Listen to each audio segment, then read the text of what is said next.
யாழ்ப்பாணம்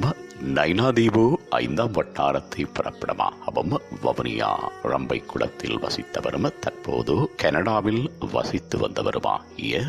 சின்னையா சண்முகரத்னம் செய்யமணி அவர்கள் 8/11/2022 செவ்வாய்க்கிழமை அன்று இறைவனடி சேர்ந்தார். அன்னார் காலம் சென்ற சின்னையா சில்லாட்சி தம்பதிகளின் அன்பு மகனாரும், காலம் சென்ற ஆறுமுகம் வடிவாம்பிகை தம்பதிகளின் அன்பு மருமகனும், காலம் சென்ற சாந்தநாயகி அவர்களது அன்பு கணவரும், சுமங்கலை கொழும்பு, நிஷாத்தன் லண்டன், பூங்குழலி சாந்தநாயகி நாட்டிய கோயில் கனடா, ஷாயி பிரசாந்த் நாகா ஹீட்டிங்கன் கூலிங் கனடா ஆகியோரின் அன்பு தந்தையும், Gnanachandran engineer SLT Colombo, Thamara nurse London, Ilangumaran Atech heating and cooling Canada,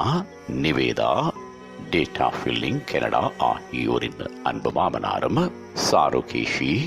ராகவர்ஷி ஷாரிகன் சானந்திரிகன் ஆதிர்ஷன் Himalaya ஆலயன் Shayana Sayyeshaa ஆகியோரின் அன்பு பேரிடம், காலம் சென்றவர்களான வள்ளியம்மை பூபதி சற்குணம் மற்றும் ராசநாயகம் முன்னாள் பிரதம லிகிதர் கச்சேரி வவுனியா, காலம் சென்ற கனகசபை கமலாதேவி விமலாதேவி மற்றும் குலசிங்கம் ஆகியோரின் அன்பு சகோதரரும், காலம் சென்ற தியாகராஜா முன்னாள் உதவி அரசாங்க அதிபர் வேலனை முன்னாள் தலைவரும் ஆலய பரம்பரை உறுப்பினரும், நைனாதீவு நாகபூஷணியம்மன் ஆலயம், நடராசா வர்த்தகர் நானாட்டான் பூம்பாவை மற்றும் உமாதேவி நவரத்னராஜா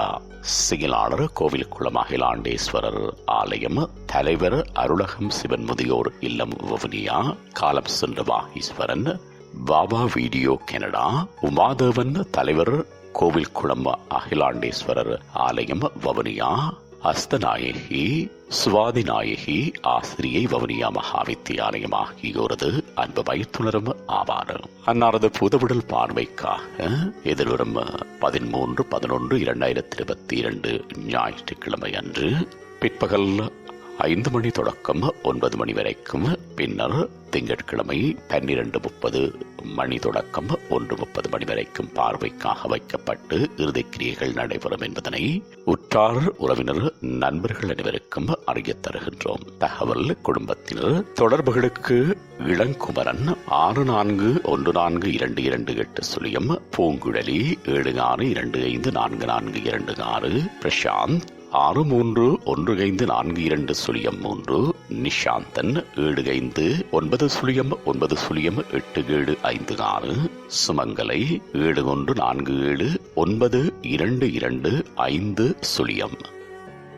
உங்கள் உறவுகளின் மரணங்கள் மற்றும் நினைவு தினங்கள் அறிவித்தல் சமூகம் சேனலில் இலவசமாக பதிவிடப்படுகின்றது. அறிவித்தல் சமூகம் சேனலை சப்ஸ்கிரைப் செய்து உங்கள் துயரங்களை தொடர்ந்தும் பகிர்ந்து கொள்ளுங்கள்.